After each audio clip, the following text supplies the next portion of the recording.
Morning and welcome back to my channel Swara Madhyama. ನಾನು ನಿಮ್ಮ ಪ್ರೀತಿಯ ಸುರಭಿ ವೆಂಕಟೇಶ್. ಬೆಳಗ್ಗೆಯಿಂದಲೇ ಬ್ಲಾಗ್ನ ಸ್ಟಾರ್ಟ್ ಮಾಡ್ತಾಯಿದ್ದೀನಿ. ಲೈಕ್ ನಮ್ಮ ಡೇ ಹೇಗಿರುತ್ತೆ ಅನ್ನೋದನ್ನು ನಿಮ್ಮ ಜೊತೆ ಶೇರ್ ಮಾಡ್ತೀನಿ. ಬೆಳಗ್ಗೆ ವಾಕಿಂಗ್ ಮುಗಿಸ್ಕೊಂಡು ಬಂದಿದ್ದಾಯಿತು.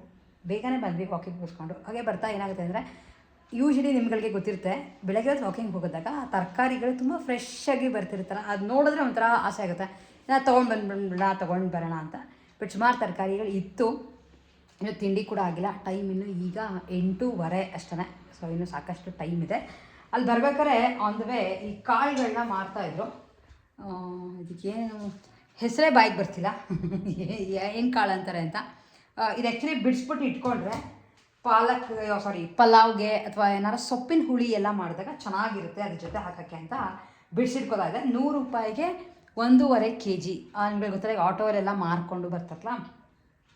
ಸೊ ಹಾಗಾಗಿ ಏನಾದ್ರು ಥರ ಡಿಫ್ರೆಂಟಾಗಿರೋ ತರಕಾರಿಗಳು ಮನೇಲಿ ಇಲ್ಲ ಅಂತ ಇದ್ದರೆ ತೊಗೊಂಡು ಬಂದುಬಿಟ್ಟಿರ್ತೀನಿ. ನಮಗೆ ಯೂಶ್ವಲಿ ಈ ಥರದೇ ಬೇಕಾಗುತ್ತೆ. ಸೊಪ್ಪು ಅವೆಲ್ಲ ನನಗೆ ನೆಸೆಸಿಟಿ ಇರೋಲ್ಲ, ಏಕೆಂದರೆ ನಾವು ಬೆಳ್ಕೊಳ್ಳೋದ್ರಿಂದ ನಮಗೆ ದಂಟು, ಪಾಲಕ್ಕು, ಚಕೋತ್ನೆ ಸೊಪ್ಪು, ಮೆಂತ್ಯ ಸೊಪ್ಪು ಆ್ಯಂಡ್ ಇವನ್ ಕೊತ್ತಂಬರಿ ಸೊಪ್ಪು, ಪುದೀನ, ನಮಗೆ ಇಷ್ಟು ಸೊಪ್ಪು ಸಿಗುತ್ತೆ. ಆ್ಯಂಡ್ ಇಷ್ಟೇ ನಾವು ಯೂಶ್ವಲಿ ನಮ್ಮ ಅಡುಗೆಗೆ ಉಪಯೋಗಿಸೋದು. ಕೆಲಸ ತುಂಬ ರೇರಾಗಿ ಸಬ್ಬಸಿಗೆ ಸೊಪ್ಪು, ಅಂದರೆ ಸಿಕ್ಕಾಪಟ್ಟೆ ರೇರ್. ನಮ್ಮ ಮನೇಲಿ ತುಂಬ ಅದರದ್ದೇನು ಯೂಸ್ ಮಾಡಲ್ಲ. ಜಾಸ್ತಿ ಅಂದರೆ ದಂಟು, ಪಾಲಕ್. ಹಾಗಾಗಿ ಅವಿಷ್ಟು ಇದ್ದೇ ಇರ್ತಲ್ಲ ಅಂತ ಬೇರೆ ಏನೂ ತರೋಕ್ಕೆ ಹೋಗಲಿಲ್ಲ. ಈಗ ಸದ್ಯಕ್ಕೆ ಇದನ್ನು ಬಿಡಿಸಿಟ್ಕೊಂಡು ಬಿಡ್ತಾಯಿದ್ದೀನಿ. ಬಿಡಿಸ್ಬಿಟ್ಟು ಈ ಥರ ನಾನು 1 ಬಾಕ್ಸಲ್ಲಿ ಆಗುತ್ತೆ ಅಂತ ಅಂದ್ಕೊಂಡೆ, ಬಟ್ 2 ಬಾಕ್ಸ್ ಹಿಡಿತು. ಇದನ್ನು ಮತ್ತೆ ಡೀಪ್ ಫ್ರೀಜ್ನಲ್ಲಿ ಹಾಕ್ಬಿಟ್ಟೆ ಸ್ವಲ್ಪ ಐಸ್ ಕಟ್ಟುತ್ತಲ್ಲ, ಇದರಲ್ಲಿ ಬೇಗ ಹಾಳಾಗಲ್ಲ ಅಂತ ಈ ಥರ ಮಾಡ್ಕೊಂಡಿರ್ತೀನಿ. ಎಮರ್ಜೆನ್ಸಿಗೆ ಕಾಳು ಅಥವಾ ಯಾರಾದರೂ ಮನೆಗೆ ಗೆಸ್ಟ್ ಬರ್ತಾರೆ ಅಂತ ಎಲ್ಲ ಇದ್ದಾಗ ಕಾಳಿದ್ರೆ ಅಂತ ಇನ್ನೊಂದು ಟೇಸ್ಟ್ ಇರುತ್ತೆ ಅಂತ ಬಟಾಣಿನೂ ಮಾಡ್ಕೊಂಡು ಇಟ್ಕೊಂಡಿದ್ದೀನಿ. ಆ್ಯಂಡ್ ಇದನ್ನು ಸ್ವಲ್ಪ ಬಿಡಿಸ್ತಾ ಇದೆ. ಸೊ ಬಿಡಿಸ್ತಾ ಹಾಗೆ ವೀಡಿಯೋನು ಸ್ಟಾರ್ಟ್ ಮಾಡಿದೆ. ತಿಂಡಿಗೆ ಅಂತ ಸಿಂಪಲಾಗಿ ಅವಲಕ್ಕಿ ನೆನೆಸಿದ್ದೀನಿ ಅಷ್ಟೇ. ಎಲ್ಲ ತರಕಾರಿಗಳಿದೆ, ಬಟಾಣಿ ಇದೆ. ಸೊ ಅವಲಕ್ಕಿ ತಿಂದ್ಕೊಂಡು ಹೊರಡಬೇಕು. ಈ ಸಿಪ್ಪೆ ಯೂಶ್ವಲಿ ತುಂಬ ಇರುತ್ತಲ್ಲ, ಇದನ್ನು ಅಲ್ಲಿ ಆರ್ಸಾ ಸ್ಟುಡಿಯೋಸ್ ಆ ಮನೆಗೆ ಹೋಗ್ತಾ ಸುಮಾರು ಹಸುಗಳನ್ನ ಸಾಕೊಂಡಿದ್ದಾರೆ. ಸೊ ಹಸುಗೆ ಈ ಸಿಪ್ಪೆ ಹೋಗುತ್ತೆ. ಇಷ್ಟಿಷ್ಟು ಒಂದು ಬೇಕಿದ್ರೆ ಗೊಬ್ಬರಕ್ಕೆ ಹಾಕೋಬೋದು, ಬಟ್ ಅದಾದರೆ ಪಾಪ ತಿನ್ನುತ್ತಲ್ವಾ. ಸೊ ಹಾಗಾಗಿ ಗೊಬ್ಬರಕ್ಕೆ ಬೇಡ ಅಂತ ಇದು ಬಟಾಣಿ ಸಿಪ್ಪೆ ಎಲ್ಲ ಒಟ್ಟಿಗೆ ಒಂದ್ಸಲ ಕವರ್ಗಳಲ್ಲೋ ಅಥವಾ ಬುಟ್ಟಿಲ್ಲ ಹಾಕೊಂಡೋಗಿ ಹಸುಗೆ ಹಾಕ್ಬಿಟ್ಟು ಹಾಗೆ ಹೋಗ್ತೀನಿ. ಆ್ಯಕ್ಚುಲಿ ಈಗ ಪ್ಲ್ಯಾನ್ ಏನು ಅಂದರೆ, ಕೆಲಸ ಮುಗಿಸ್ಕೊಂಡು ಒಂದು ಫೋನ್ ತೊಗೋಬೇಕಿತ್ತು. ನಂದು ಮಾಮೂಲಿ ಫೋನ್ ಇದೇ ಇದೆ, ಅದಲ್ಲ. ಇನ್ನೊಂದು ಬಿಸ್ನೆಸ್ ಫೋನ್ ಏನಾಗಿದೆ, ಫುಲ್ ಯೂಸ್ ಮಾಡಿ ಫುಲ್ ಸ್ಟ್ರಕ್ ಆಗ್ತಾಯಿದೆ. ಲೈಕ್ ಯೂಸ್ ಮಾಡೋಕ್ಕೆ ಆಗ್ತಿಲ್ಲ. ಫುಲ್ಲು ಹಾಳಾಗೋವರೆಗೂ ನಾನು ಯೂಶ್ವಲಿ ಈ ಥರ ಗ್ಯಾಡ್ಗೆಟ್ಸ್ನೆಲ್ಲ ಚೇಂಜ್ ಮಾಡೋಕ್ಕೆ ಹೋಗಲ್ಲ. ಬಟ್ ನನ್ನ ಪರ್ಸ್ನಲ್ ಫೋನ್ ಸರಿ ಇದೆ, ಅದನ್ನೇನು ಹಾಗಾಗಿ ತುಂಬ ಕಾಸ್ಟ್ಲಿ ಫೋನ್ ತೊಗೊಳ್ಳೋ ಪ್ಲ್ಯಾನ್ ಇಲ್ಲ. ಲೈಕ್ ಒಂದು 10,000 to 15,000 ಅಂತ ಅನ್ಕೋತಾ ಇದ್ದೀನಿ. ತುಂಬ ನೆಸೆಸಿಟಿ ಇದೆ. ಹಾಗಾಗಿ ಇವಾಗ ಅದನ್ನು ನಾನು ವಾಪಸ್ ಕೊಟ್ಟರೆ ಮೋಸ್ಟ್ಲಿ ಅವರೇ ನನಗೆ ಎಕ್ಸ್ಟ್ರಾ 100 ರೂಪಾಯಿ ಕೊಟ್ಬಿಟ್ಟು ನೀವೇ ಆ ಫೋನ್ನ ಇಟ್ಕೊಳ್ಳಿ ಅಂತಾರೆ. ಆ ಸ್ಥಿತಿಲಿದೆ. ಸೊ ಹಾಗಾಗಿ ಅದೇನೇನೋ ಸುಮ್ಮನೆ ಇಟ್ಟಿರ್ತೀನಿ ಅಷ್ಟೇ. ಏನಕ್ಕಾದರೂ ಬೇರೆ ಏನಕ್ಕಾದ್ರು ಬರೀ ಕಾಲ್ ರಿಸೀವ್ ಮಾಡೋಕ್ಕೆ ಏನಕ್ಕಾದ್ರು ಬೇಕು ಬೇರೆ ಸಿಮ್ಗೆ ಅಂತಂದರೆ ಅದು ಮಾಡ್ಕೋಬೋದು ಅಂತ ಹಾಗೆ ಇಟ್ಟಿರ್ತೀನಿ. ಸೊ ನೋಡೋಣ ಯಾವ್ದು ಫೋನ್ಗಳು ನೋಡ್ತೀನಿ ಅಂತ ನಿಮ್ಗಳು ತೋರಿಸಿ. ಆ್ಯಂಡ್ ಡೆಫಿನೆಟ್ಲಿ ಐಫೋನ್ ಎಲ್ಲ ಅಲ್ಲ, ಈಗ ನಿಮಗೆ ಇವಾಗಲೇ ಹೇಳ್ತಾ ಇದ್ದೀನಿ. ತುಂಬ ನಾರ್ಮಲ್ ಫೋನ್ ನಂದು. ಒಂದು ಇರೋದು ಮಾಮೂಲಿ ಐಫೋನ್ ಸರಿಯೇ ಇದೆ. ಸೊ ಅದಕ್ಕೆಲ್ಲ ಏನೂ ಪ್ರಾಬ್ಲಮ್ ಇಲ್ಲ. ಬಡ್ಜೆಟಲ್ಲಿ ಎಷ್ಟು ಬರುತ್ತೋ ಅಷ್ಟರಲ್ಲಿ ತೊಗೊಳ್ಳೋಣ ಅಂತ. ಆ್ಯಂಡ್ ತುಂಬ ಕಮ್ಮಿ ದುಡ್ಡಿನ ತೊಗೊಂಡ್ಬಿಟ್ರೆ 5,000 6,000 ರೂಪಾಯಿ ತೊಗೊಂಡ್ರೆ ಮತ್ತೆ ತುಂಬ ದಿನ ಬಾಳಿಕೆ ಬರೋಲ್ಲ.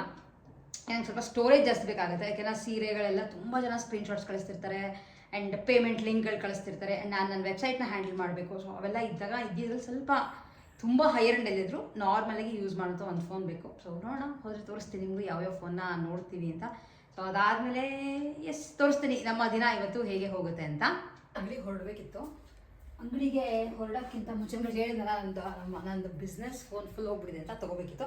ಹಾಗಿಂತ ಮುಂಚೆ ಕೆಲವು ಬ್ಲೌಸ್ಗಳನ್ನ ಸ್ಟಿಚ್ ಕೊಡಬೇಕಿತ್ತು.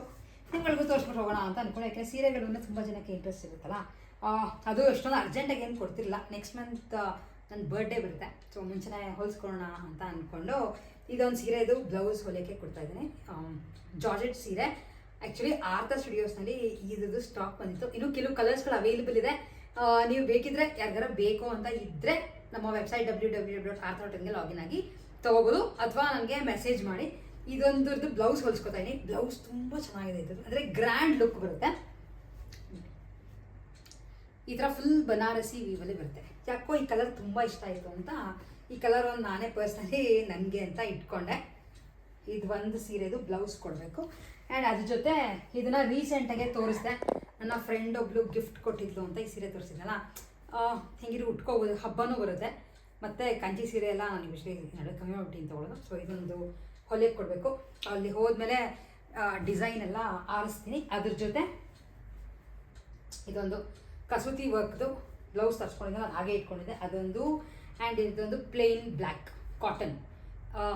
ಏನೋ ಒಂದು ಈ ನಡುವೆ ಸೀರೆಗಳು ಉಟ್ಕೊಂಡೆಲ್ಲ ವೀಡಿಯೋಗಳು ಮಾಡಿದ್ರೆ ಅಂತ ಚೆನ್ನಾಗೂ ಇರುತ್ತೆ ಅಂತ. ಕೆಲವರು ಈ ಥರ ಕಾಮನ್ ಬ್ಲೌಸ್ ಇಟ್ಕೊಂಡ್ರೆ ಸೀರೆಗಳಿಗೆ ಮ್ಯಾಚ್ ಮಾಡ್ಬೋದು ಅಂತ. ಬ್ಲ್ಯಾಕ್ ಕಾಟನ್, ಇದು ಜಯನಗರ್ನಲ್ಲಿ ತೊಗೊಂಡು ಬಂದಿದ್ದು. ಹಾಗೆ ಇದೊಂದು ಬ್ಲ್ಯಾಕ್ ಮಾಮೂಲಿ ಈ ಥರದ್ದು ಕಲಂಕಾರಿ ಪ್ರಿಂಟ್ ಇರೋ ಕಾಟನ್ ಶ್ರೀರಾಮ್ಪುರಕ್ಕೆ ಹೋದಾಗ ತೊಗೊಂಬಂದಿದ್ದೆ. ಇಷ್ಟು ತೊಗೊಂಡೋಗ್ತಾ ಇದ್ದೀನಿ. ಹಾಗೆ ನನ್ನ ಫ್ರೆಂಡ್ 2 ಡ್ರೆಸ್ ಕೊಟ್ಟಿದ್ದು, ಲೈಕ್ ಒಂದು ಫ್ರಾಕ್ ಸ್ಟಿಚ್ ಮಾಡಿಸ್ಬೇಕಿತ್ತು, ಇನ್ನೊಂದು ಡ್ರೆಸ್ ಅವ್ರಿಗೆ ಕೊಡುವಂಥ ಸೀರೆ ಕೊಟ್ಟಿದ್ದು. ಸೊ ಅದನ್ನು ಹೋಗ್ತಾ ಇದ್ದೀನಿ. ಸ್ಟಿಚ್ ಆದಮೇಲೆ ಯಾವ ಥರ ಅಂತ ತೋರಿಸ್ತೀನಿ. ಆಮೇಲೆ ಇದೇ ಕೊಡ್ತಿದ್ದೆ, ಈ ಸೀರೆ ತುಂಬ ಜನ ಇಷ್ಟಪಟ್ಟಿದ್ರು, ಇದ್ರ ನೆಕ್ ತೋರಿಸಿ ಅಂತ ಈ ಥರದ್ದು ಇಡಿಸಿದ್ದೆ. ಅವ್ರು ನನಗೆ ಸಾಕಷ್ಟು ಬೇರೆ ಬೇರೆ ಡಿಸೈನ್ ಹೊಲ್ಕೊಡ್ದೆ, ಅವ್ರಿಗೆ ಸಾಕಾಗೋಗ್ಬಿಡ್ಬೇಕು ಹೊಲ್ಕೊಟ್ಟು ಈ ಥರದ್ದು ಇಟ್ಟು ಆ ಕಡೆ ಈ ಕಡೆ ಇಲ್ಲೊಂದು ಬಟನ್ ಇಟ್ಕೊಟ್ಟಿದ್ರು. ಮಾಮೂಲಿ ಲಾಂಗ್ ಸ್ಲೀವ್ ಇದು ಬಂದಿದ್ದರಿಂದ, ಬಾರ್ಡರ್ ಬಂದಿರೋದ್ರಿಂದ ನೋಡೋಣ ಇದನ್ನು ಯಾವ ಥರದ್ದು ಆರಿಸ್ಬೋದು ಅಂತ ಕೊಟ್ಬರ್ತೀನಿ. ಸ್ಟಿಚ್ ಆದಮೇಲೆ ಡೆಫಿನೆಟ್ಲಿ ನಿಮ್ಗಳಿಗೂ ತೋರಿಸ್ತೀನಿ. ಸೊ ಈ ಸಲ ಹುಡ್ದ ಬಗ್ಗೆ ಬೇರೆ ಏನು ತೊಗೊಳಕ್ಕೋಗಲ್ಲ, ನಮ್ಮ ಆರ್ತಾ ಸ್ಟುಡಿಯೋಸ್ನಲ್ಲೇ ವ್ಯಾಪಾರ ಮಾಡಿದ್ದೀನಿ. ನಿಮ್ಗಳಿಗೆ ಹೇಳ್ದಂಗೆ ಒಂದು ಫೋನ್ ತೊಗೋಬೇಕು ಅಂತ ಹೋದ್ವಿ ಅಲ್ಲಿ ಇಲ್ಲಿ ಅಂಗಡಿಗಳಿಗೆ, ನಮ್ಮ ಬಡ್ಜೆಟ್ಗೆ ಆ್ಯಂಡ್ ನಮಗೆ ಬೇಕಾಗಿರೋಂಥ ಕಾನ್ಫಿಗ್ರೇಷನ್ಗಳಿಗೆ ಕರೆಕ್ಟಾಗಿ ಸಿಗಲಿಲ್ಲ. ಸೊ ಆಬ್ವಿಯಸ್ಲಿ ಇದ್ದಿದ್ದು ಮತ್ತೆ ಆನ್ಲೈನಲ್ಲಿ ಅಲ್ವಾ, ಸೊ ಬುಕ್ ಮಾಡಿದ್ದು ಆ್ಯಂಡ್ ಬಂತು. ಹಾಗಾಗಿ ನಿಮಗೂ ತೋರಿಸೋಣ ಅಂತ ಅಂದ್ಕೊಂಡೆ. ಪೋಕೋ M7 Pro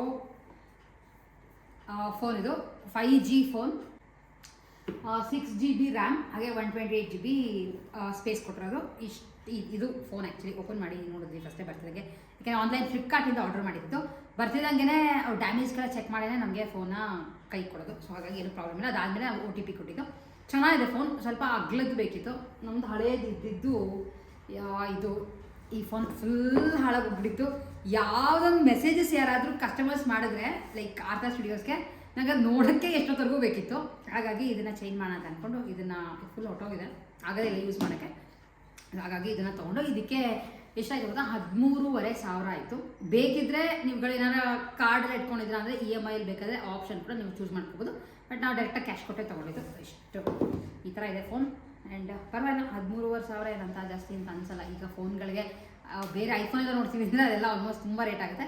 ಬಟ್ ನಮಗೆ ಬಿಸ್ನೆಸ್ಗೆ ನಂಗೆ ಅಷ್ಟೊಂದು ಹೆವಿ ಹೈಯರ್ ಎಂಡ್ ಫೋನ್ಗೆಲ್ಲ ಹಾಕೋಕ್ಕೆ ಇಷ್ಟ ಇರಲಿಲ್ಲ. ಮೇಯ್ನ್ ಅದು ನಂಗೆ ಹಾಕೋಕ್ಕೆ ಇಷ್ಟ ಇರಲಿಲ್ಲ. ಹಾಗಾಗಿ ಈ ಥರದ್ದು ಸಿಂಪಲ್ ಆಗಿರೋದು ಫೋನ್. ಆ್ಯಂಡ್ ಇದು ಮೇಡ್ ಇನ್ ಇಂಡಿಯಾ ಅಂತೆ. ಇದು ನೋಡಿ, ಮೇಡ್ ಇನ್ ಇಂಡಿಯಾ ಬ್ರ್ಯಾಂಡ್ನಲ್ಲಿ ಇರುವಂಥ ಫೋನ್ನ ಕೊನೆಗೆ ಪರ್ಚೇಸ್ ಮಾಡಿದ್ವಿ. ಯಾರಿಗಾರು ಬೇಕಿದ್ರೆ ಇದು ಹೇಗೆ ಲೈಕ್ ಯೂಸೇಜ್ ಮಾಡ್ತಾ ನಿಮ್ಗಳಿಗೆ ಹೇಳ್ತೀನಿ ಯಾವ ಥರ ಇದೆ ಫೋನು, ಆರಾಮಾಗಿ ಯಾರು ತೊಗೊಂಡು ಯೂಸ್ ಮಾಡ್ಬೋದು ಅಂತ. ಸೊ ಮೋಸ್ಟ್ಲಿ ಈಗ ಬರೋ ಫೋನೆಲ್ಲ ಅಪ್ಗ್ರೇಡ್ ಆಗೇ ಇರುತ್ತೆ. ಹಾಗಾಗಿ ಇದು ನಮ್ಮ ಮನೆಗೆ ಬಂದಂಥ ಹೊಸ ಫೋನ್ ಇದು. ಇಷ್ಟು ನಮ್ಮ ಆ್ಯಕ್ಚುಲಿ ಇವತ್ತಿನ ವಿಡಿಯೋ ಆಗಿತ್ತು. ಹೋಪ್ ನಿಮಗೆ ವಿಡಿಯೋ ಇಷ್ಟ ಆಗಿದೆ ಅಂತ ಅನ್ಕೋತೀನಿ. ವಿಡಿಯೋ ಇಷ್ಟ ಆಗಿದೆ ಲೈಕ್, ಶೇರ್ ಆ್ಯಂಡ್ ಸಬ್ಸ್ಕ್ರೈಬ್ ಮಾಡೋದನ್ನು ಮಿಸ್ ಮಾಡಿಬಿಡಿ. ನೆಕ್ಸ್ಟ್ ವಿಡಿಯೋಲಿ ಮತ್ತೆ ನಿಮ್ಮೆಲ್ಲರೂ ಮೀಟ್ ಮಾಡ್ತೀನಿ. ಅಲ್ಲಿವರೆಗೂ take care and bye bye.